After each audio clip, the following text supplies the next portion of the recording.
매년 부활절을 맞이하고 있고 또 부활의 날을 기념해서 또 매주 드리는 예배가 주일 예배입니다. 그럼에도 불구하고 성경의 말씀을 통하여 다시 부활의 은혜를 나누고자 합니다. 1절에 보면 안식일이 지나고 이레의 첫날 동틀 무렵에 막달라 마리아와 다른 마리아가 무덤을 보러 갔다 이야기합니다. 예수님이 금요일 오후 3시에 돌아가셨습니다. 여인들이 예수님의 무덤을 빨리 가고 싶었지만 그 다음 날이 안식일이었기 때문에 그 무덤을 찾아갈 수가 없었고 일요일 아침이 되어서 그들이 무덤을 찾아간 것입니다. 왜 무덤에 갔을까요? 이 여인들은 예수님이 살아나셨다고 하는 것은 꿈에도 생각하지 못하고 다만 예수님이 그리워서 그 무덤에 간 것입니다. 우리가 사람이 죽으면, 특히 사랑하던 사람이 죽으면 너무나 그립잖아요. 제 친구 중에 딸이 일찍 죽은 친구가 있는데 제가 그 딸의 장례식을 집행을 해 주었는데 어느 산에 가서 나무 밑에다가 그 뼈를 뿌렸는데 매 주일마다 토요일만 되면 주일만 되면 그 딸이 묻어 있는 데를 가더라고요. 야, 네 딸 지금 천국 가 있다. 그러면 믿는데요. 믿는데 딸이 너무나 그리워서 딸이 묻힌 곳을 간다고 하면서 매주 갔는데 몇 년 동안을 가더라고요. 아마 이런 그리움이 아마 막달라 마리아에게 있었을 겁니다. 이런 그리움은 사랑하기 때문에 생기는 그리움이죠. 사랑하지 않았다고 한다면 절대로 무덤을 찾아갈 일이 없죠. 군병들이 지키는 무덤을 찾아갈 수가 없잖아요. 그런데 무덤하면 생각나는 거 있죠. 그 안에는 뭐가 있는 거예요? 시체가 있는 겁니다. 그 시체를 보면 우리는 그것은 죽었다고 하는 것을 생각하게 됩니다. 예수님은 분명히 죽으셨습니다. 마태복음 27장 50절에 예수께서는 다시 큰 소리로 외치시고 나서 숨을 거두셨다. 분명히 죽었다고 성경에서 이야기했습니다. 오늘 부활절을 맞이해서 먼저 우리가 부활의 아침에 기쁨을 가지고 있지만 믿어야 될 사실이 하나 있는데 그것은 예수님이 죽었다는 겁니다. 죽었다고 하는 것이 믿어져야 부활이 기쁨으로 다가오는 겁니다. 왜 죽으셨는지 로마서 3장 25절에서 이렇게 이야기합니다. 제가 읽어보겠습니다. 하나님께서는 이 예수를 속죄 제물로 내주셨습니다. 그것은 그의 피를 믿을 때에 유효합니다. 하나님께서는 이렇게 하신 것은 사람들이 이제까지 지은 죄를 너그럽게 보아주심으로써 자기의 의를 나타내시려는 것입니다. 그렇게 로마서에서는 그가 죽으신 이유를 이야기하고 있습니다. 속죄 제물로 내어주셨는데 중요한 이야기를 로마서 3장 25절에서 이야기합니다. 예수님이 죽었다, 내 죄를 위하여 죽었다, 속죄 제물로 내어주셨는데 그것이 유효한 것은 내가 그의 죽음을 믿을 때에 유효하다 한 거죠. 그러니까 예수님이 죽었다고 하는 것을 믿는 곳에서 우리의 신앙이 시작된다고 하는 그런 이야기입니다. 그의 죽음을 믿을 때에 예수님의 속죄 제물이 나에게 유효하게 된다고 하는 그러한 말씀입니다. 하나님은 이스라엘 백성들에게 40년 광야 생활 속에서 만나를 주셨습니다. 모든 자에게 주셨습니다. 불평하는 자들에게도 주셨고 비난하는 자들에게도 주셨고 믿음이 있는 자들에게도 주셨고 믿음이 없는 자들에게도 주셨고 모세에게도 주셨고 제사장에게 주셨고 또한 노예들에게도 주셨습니다. 그런데 그 만나를 먹을 수 있는 사람은 그 만나를 거두어다가 내 입에다 집어넣어야만 먹을 수 있는 거죠. 똑같은 은혜가 주어져도 내가 취하여야 된다고 하는 것. 예수 그리스도가 나를 위하여 속죄 제물로 십자가에 달리시고 죽으셨다고 하는 것이 나의 것이 되려고 한다면 그 죽음을 내가 진짜로 믿어야 된다고 하는 것. 그러니까 우리의 신앙은 예수님의 죽음을 믿는 것부터 시작한다고 하는 그러한 이야기입니다. 그런데 왜 하나님이 예수를 죽이시면서까지 우리를 살려주셨을까요? 그것은 하나님의 의를 위해서라고 말씀하고 있었습니다. 바로 하나님이 의로우신 분이라는 것을 알리시기 위함이었다고 합니다. 하나님은 사람을 죽이려고 하시는 하나님이 아니라 죽을 자도 살려주시는 분이 하나님이라고 하는 것. 하나님은 사랑의 하나님이라는 것. 그것을 알려주시기 위하여 바로 예수 그리스도를 속죄 제물로 주셨다고 하는 겁니다. 여기에 하나님의 사랑이 있습니다. 하나님께서는 예수님의 죽음을 보시고 십자가의 죽음을 보시고 우리의 죄를 너그럽게 봐주셨다는 겁니다. 혹시 여러분들 자녀들 키우다가 학교에서 여러분의 자녀들이 싸움을 해가지고 상대편 아이에게 이렇게 부상을 입혀가지고 학교로 가서 엄마가 좀 아빠가 죄송합니다 하신 분들 혹시 있지 않으십니까? 아니면 그 상대편 집에 가서 이렇게 잘못했다고 이렇게 인사한 적이 있지 않습니까? 제가 이전에 저희 아들 때문에 무슨 일인지 잘 기억은 안 나는데 그 아들 친구의 집에 가서 초인종을 누르고 그 부모에게 제가 잘못했습니다 그렇게 한 적이 있습니다. 좀 창피는 했지만 아들이 놀다가 상대편에게 이렇게 부상을 입혔기 때문에 뭐 어쩔 수 없었죠. 그래서 학교 선생님에게 이야기를 듣고 저녁에 그 부모가 퇴근하는 것을 기다렸다가 저녁에 제가 그 친구 집에 가서 죄송합니다 그랬죠. 그 부모가 제 얼굴을 보고 아버지가 어머니가 봐달라고 하는 이야기를 듣고 너그럽게 봐줘서 또 아들이랑 그 친구랑 또 사이좋게 지내게 되었죠. 부모가 진심으로 사과하는 것을 보니까 그 부모도 화를 내지 않는 거죠. 우리는 분명 죽을 거예요. 죄를 지었으니까. 속죄가 없으면 죽을 거예요. 하나님은 죄진 자를 반드시 죽는다고 말씀해 주셨어요. 그런데 예수님이 우리를 위하여 죽어주셨기 때문에 예수님을 보시고 십자가의 죽으심을 보시고 우리를 너그럽게 보아주셨다고 하는 것이 십자가의 메시지고 그것을 확인하는 날이 부활절이라고 하는 그러한 이야기입니다. 그러므로 우리는 십자가를 먼저 묵상하고 나서 부활을 말해야 됩니다. 그래서 지난주에 저는 십자가 이야기를 하면서 자기를 부인하고 자기 십자가를 지라는 예수님의 말씀을 언급했습니다. 자기 십자가를 지라. 이것은요, 남을 죽이는 것이 아니라 내가 죽는 것을 말하는 것입니다. 그런데 우리는 십자가를 내가 지기보다는 십자가를 보기를 좋아하고 십자가를 세우기를 좋아합니다. 제 뒤에 지금 스크린이 올라가서 십자가가 보입니다. 저보다 높은 곳에 십자가가 달려있고 여러분은 높은 곳에 달려있는 이 십자가를 보고 있습니다. 예배당 밖으로 나가면 예배당 건물 맨 위에 가장 높은 곳에 십자가가 달려 있습니다. 그것은 기독교의 상징이므로 아주 중요한 역할을 합니다. 그 십자가는 선한 것입니다.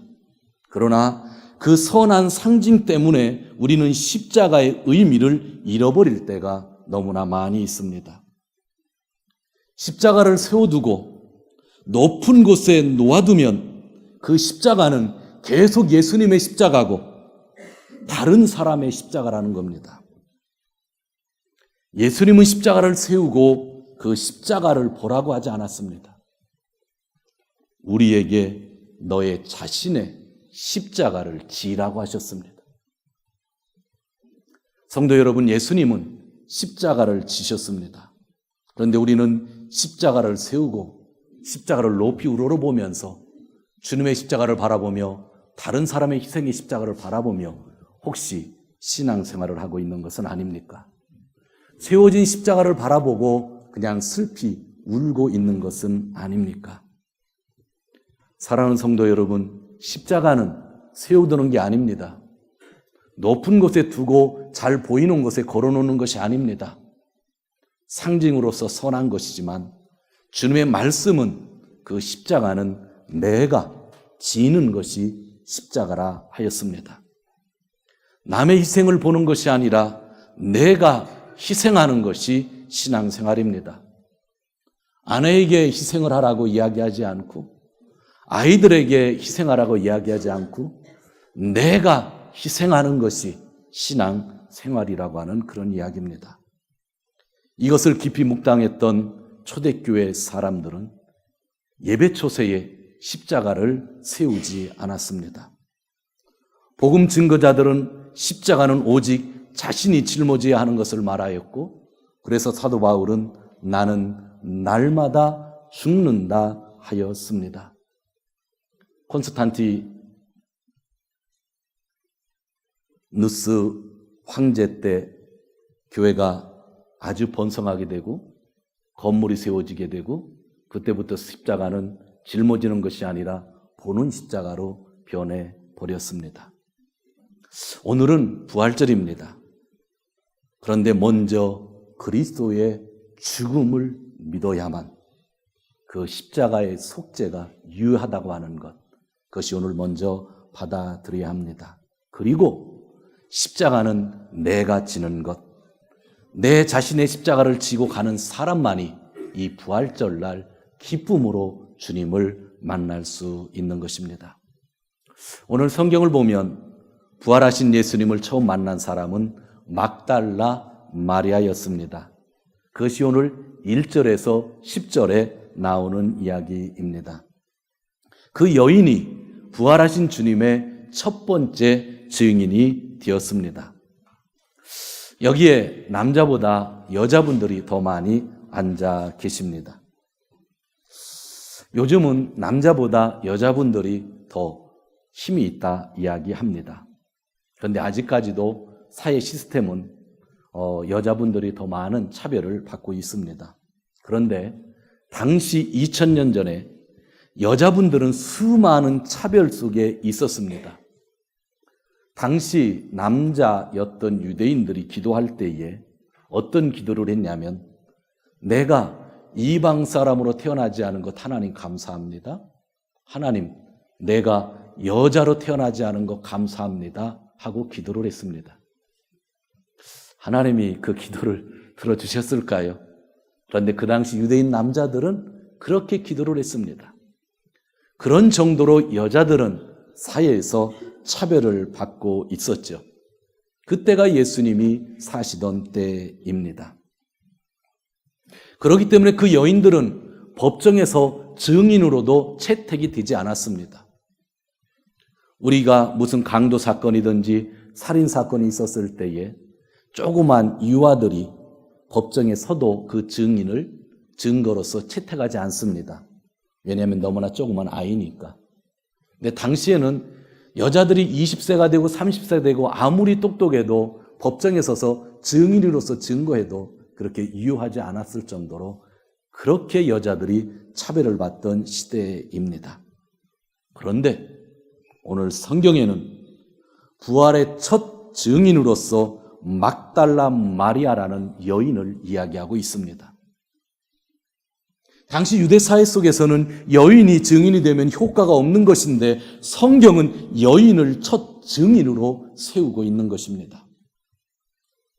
성도 여러분, 이 책이 거짓말이라고 한다면, 사람이 만든 것이라고 한다면 그 당시에 만든 사람은 예수님의 부활의 첫 증인을 여자로 세우지 않았을 겁니다. 여자로 세우면 사람들이 이 책의 가치를 던져버릴 것이기 때문입니다. 그러나 거짓말이 아니고 진실이기 때문에 세상에서는 여자가 증언하면 무효가 되는데 성경은 여자를 첫 증인으로 세웠다고 하는 거죠. 이 말을 다시 깊게 생각하면 여기에 기록된 말씀은 모두 참이기 때문에 있는 사실 그대로를 기록하여서 남겨두었다고 하는 것입니다. 이것이 부활의 사실의 증거이기도 합니다. 죽음을 믿고 예수님의 살아나심을 진심으로 믿으시는 귀한 성도님들 되시기를 주님의 이름으로 축원드립니다. 28장 9절을 같이 읽도록 하겠습니다. 28장 9절 시작. 그런데 갑자기 예수께서 여자들과 마주쳐서 평안하냐고 말씀하셨다. 여자들은 다가가서 그의 발을 붙잡고 그에게 절을 하였다. 예수님이 찾아오셔서 여인들을 만나 주셨습니다. 예수님이 평안하냐 그랬습니다. 한국말로는 안녕 그랬습니다. 일본말로는 오하요 그랬습니다. 보통 때 인사라는 말로 가지고 여자들에게 안녕 그렇게 말씀하신 겁니다. 정말 감격적인 순간입니다. 죽었던 무덤에 있을 거라고 믿었던 예수님이 지금 여자들 앞에 처음 나타나신 겁니다. 여기 있던 여인 중에 한 사람은 막달라 마리아입니다. 막달라 마리아는 7 귀신에 사로잡혀 고통을 받고 있을 때에 예수님에게 고침을 받았습니다. 그 뒤 그는 갈릴리로부터 예루살렘까지 예수님이 가시는 곳이면 어디든지 동행하면서 예수님과 예수님의 제자들을 섬겼습니다. 특별히 12제자와 함께 다니려고 한다면 묵는 처소가 필요하고 먹는 식량들이 필요해서 물질이 많이 필요했는데 막달라 마리아는 그 물질들을 섬기면서 예수님과 예수님의 제자들을 계속 따라다녔습니다.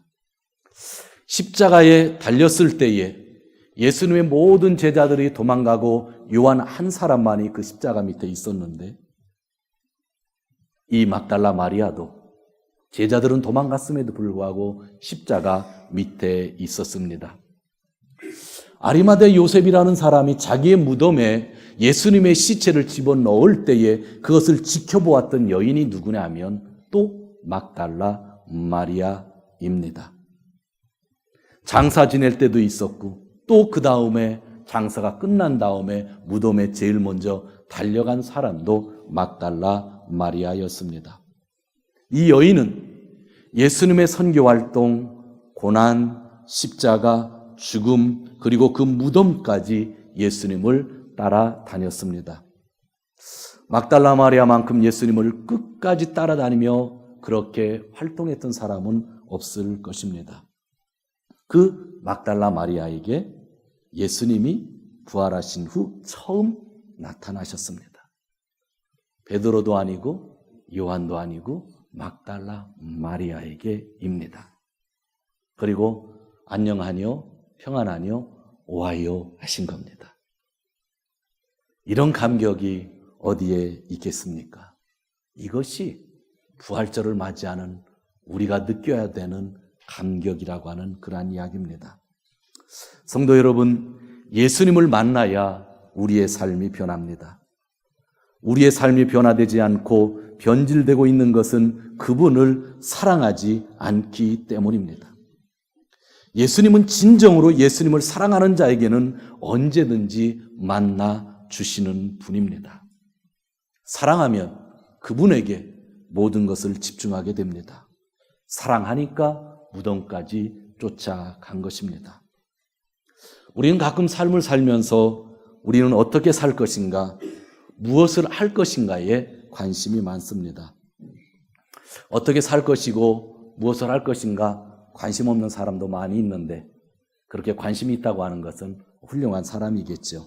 그러나 이런 관심이 최대한 나에 대한 관심이라고 한다면 내가 어떻게 살 것이고 내가 나를 위해서 무엇을 할 것인가를 생각하는 관심이라고 한다면 우리는 잠시 잘 십자가를 묵상해야 합니다.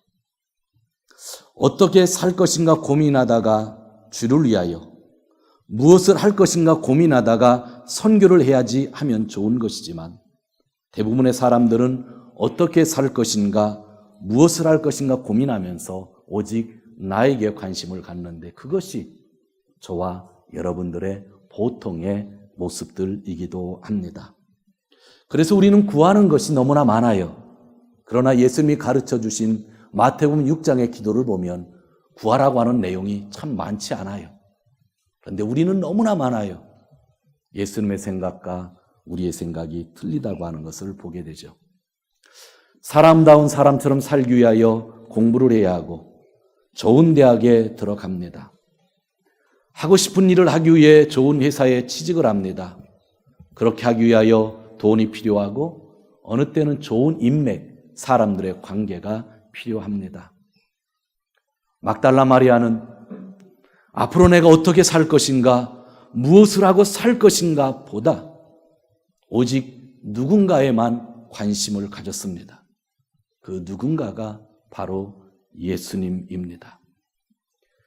예수 그리스도가 먼 길을 떠나 선교 여행을 해도, 그가 잡혀서 고난을 받아도, 십자가에 달려서 죽어서 무덤 속에 있어도, 빈 무덤이 있어도 그런 오직 예수님에게만 관심이 있었습니다.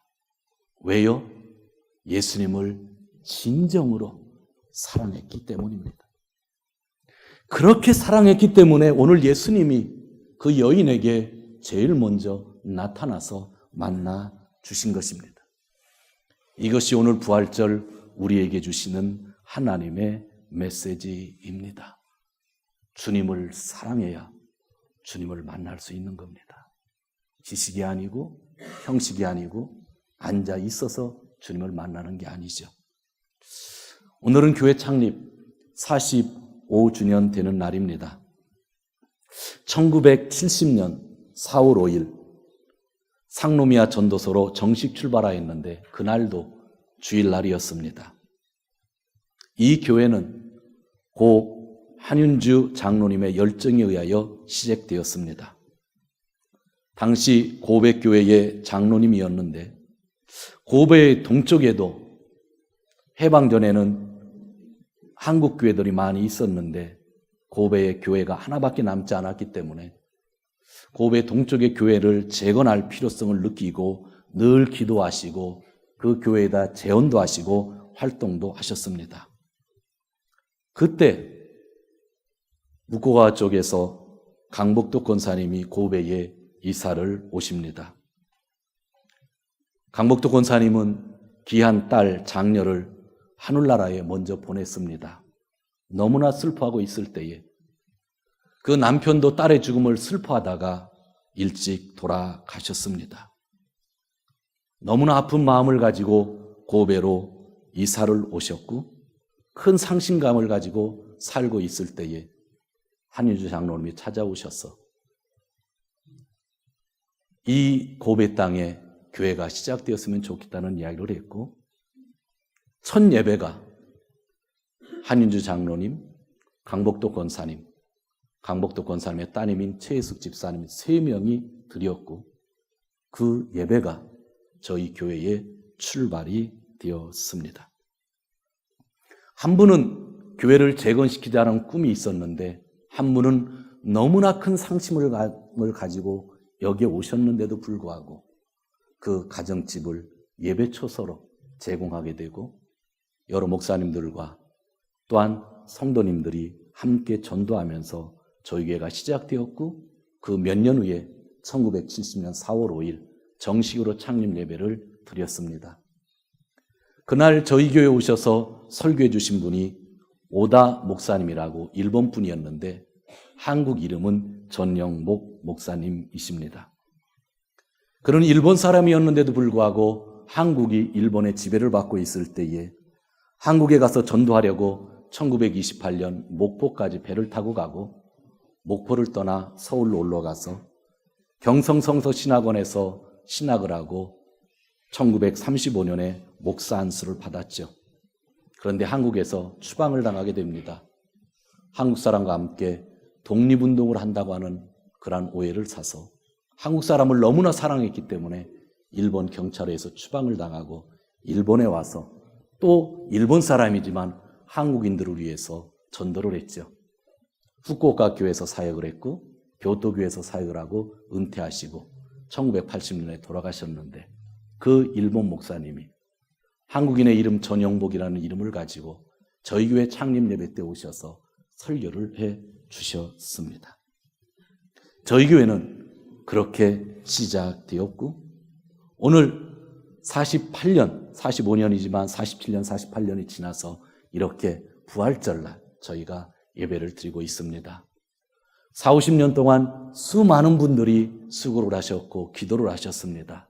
그러나 하나님이 주인 되셔서 지금까지 이끌어 오셨고 앞으로도 하나님이 주인 되셔서 이 교회를 이끌어 가실 것입니다. 그리고 오늘은 참 뜻있는 날입니다. 한국 사람에게 뜻있는 날입니다.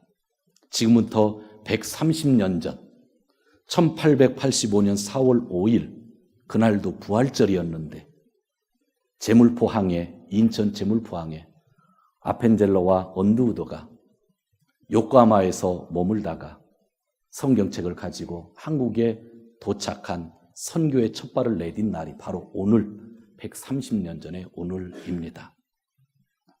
그날도 부활절이었습니다. 교회의 시작은 어떻게 시작되었을까요? 그리스도의 십자가의 죽음을 믿었던 사람들, 그리고 부활하신 예수님을 만난 사람들이 증인이 되면서 시작되었습니다.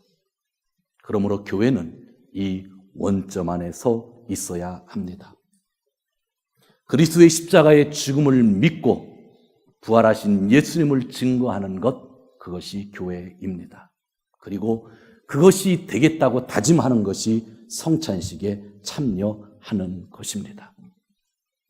그런데 왜 우리는 그 원점을 자꾸 잊고 있을까요? 자주 잊을까요?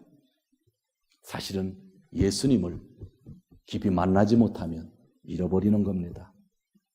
마태복음의 마지막 기록에는 예수님의 승천 기사가 없습니다. 이는 부활하신 분이 지금도 우리와 함께 있다고 하는 메시지를 주기 위함으로 마태는 승천을 일부러 기록하지 않았습니다.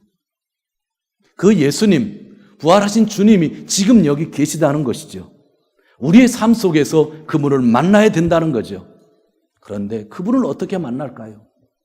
오늘 막달라 마리아가 알려주고 있어요. 사랑하면 만나는 겁니다.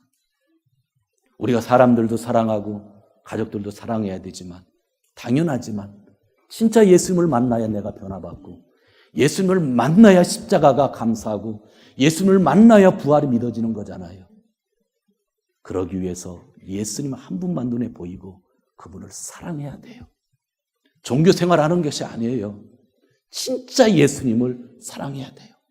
어디를 가든지 쫓아다녀야 돼요. 빈 무덤까지 가야 돼요. 십자가까지 가야 되죠.